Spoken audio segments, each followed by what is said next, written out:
अ, आधी मी पहिल्या मुद्द्याबद्दल बोलते, म्हणजे नक्की. कोकाटेंबद्दल बोलते. कारण हं, धनंजय मुंडेंना जर आणलं हं. परत जर महाराष्ट्राच्या मंत्रिमंडळात, हां.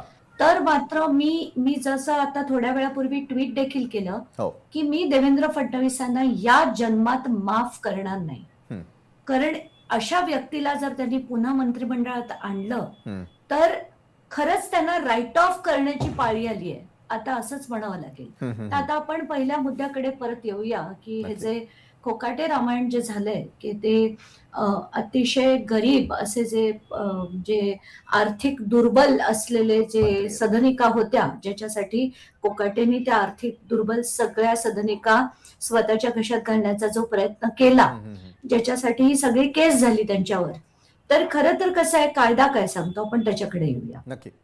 पहिलं तर कायदा म्हणजे रिप्रेझेंटेशन ऑफ पीपल्स ऍक्ट याच्यातला सेक्शन 8 जो आहे, हं, तो आधी असं म्हणायचा की बाबा एखाद्या आमदारावर भ्रष्टाचाराचे आरोप झाले हं. आणि त्याच्यात त्याला 2 वर्ष किंवा त्याच्याहून अधिक शिक्षा झाली, तर बरोबर. अशा लोकांना त्याची शिक्षा ही म्हणजे जर कन्व्हिक्शन झालं, तर आपोआप ते आमदार म्हणून डिस्क्वालिफाय होतात. बरोबर आहे. पण सुरुवातीच्या याच्यात लोअर कोर्टनी त्यांना 2 वर्षाची शिक्षा सुनावली, तरीही विधिमंडळाने कारवाई केली नाही. बरोबर.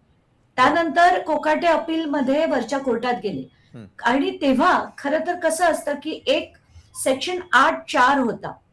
तर ह्या बरोबर. सेक्शन 8 मधला जो 8(4) हा कलम होता, याच्यात काय मुभा होती, की बाबा 3 महिन्याच्या आत जर तुम्ही वरच्या कोर्टात अपील केलं, हां. तर तुमची आमदारकी रद्द होत नाही. तर तुम्हाला ती आमदारकी ठेवता येते. हं, हं, हं, हं. तर तसं ते अपील झालंय का? आता ह्या तारखा सगळ्या बघाव्या लागतील.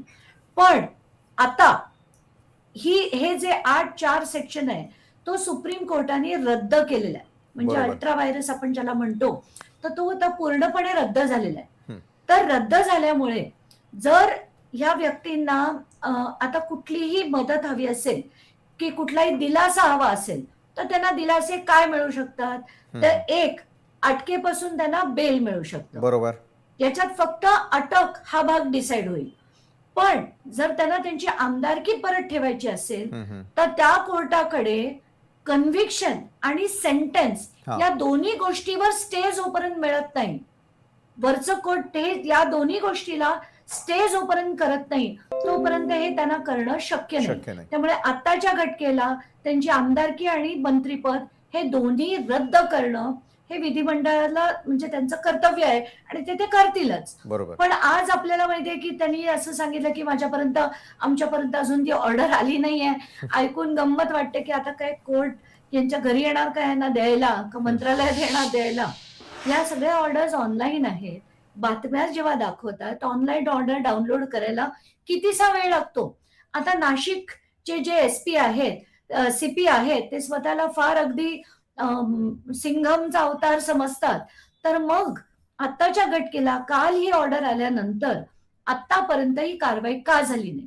कारण ऑन पेपर तरी त्यांना लिलावतीत जाऊन अटक करणं गरजेचं होतं.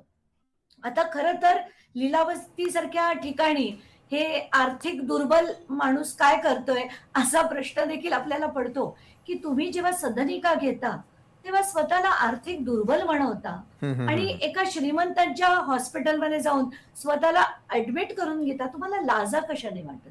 आता तुमची इलेक्शन अॅफिडेव्हिट मी 2019चं बघितलं, हां, हां. 21 कोटी संपत्ती होती. 2024चं बघितलं, 48 कोटी संपत्ती आहे.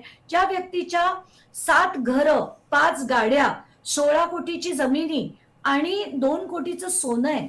तो व्यक्ती आर्थिक दुर्बल लोकांच्या सदनिका जर लाटत असेल, हं, हं, तर हं. काय किती म्हणजे किती लाजिरवाणं आहे हे सगळं. आणि त्याच्यात जेव्हा आपण हे राष्ट्रवादीच्या लोकांना आपण ऐकतो, की आम्ही वरच्या कोर्टात न्याय मागू, आम्ही मांडणी नीट केली नाही. अरे मांडणी काहीही केली, तरी कुठलंही कोर्ट आंधळं नाहीये, की यांना कुठल्याही प्रकारची मुभा देतील किंवा दिलासे देतील. तर हे जे आहे ना, अतिशय घाण किळसवाणी राजकारण चाललंय. पण त्याचं जे टायमिंग आहे, की आज यांचा निर्णय येणं आणि ताबडतोब धनंजय मुंडे दिल्लीला जाणं, अमित शहांची भेट घेणं, काय चाललंय हा?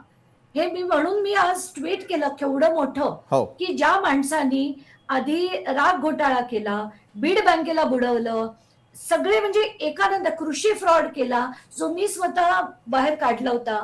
कराड सारख्या व्यक्तीला मोठं केलं, ज्यांनी लूटपाट, दहशत आणि सगळ्यात म्हणजे त्या अवादा कंपनीकडनं खंडणी मागितली.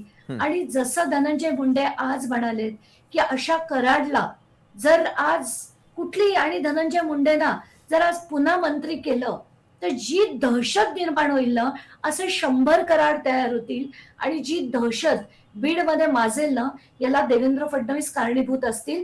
म्हणून मी ते आज ट्विट केलं की याच्या पुढे जर परत हे मंत्री पदावर आले तर आम्ही तुम्हाला यावर कधीही माफ करणार नाही. बरोबर आहे. मी निश्चित पोटतिडकीनं तुम्ही हा मुद्दा मांडताना दिसून येतात आणि या सगळ्या गोष्टी आज महाराष्ट्रासमोर ठेवताय.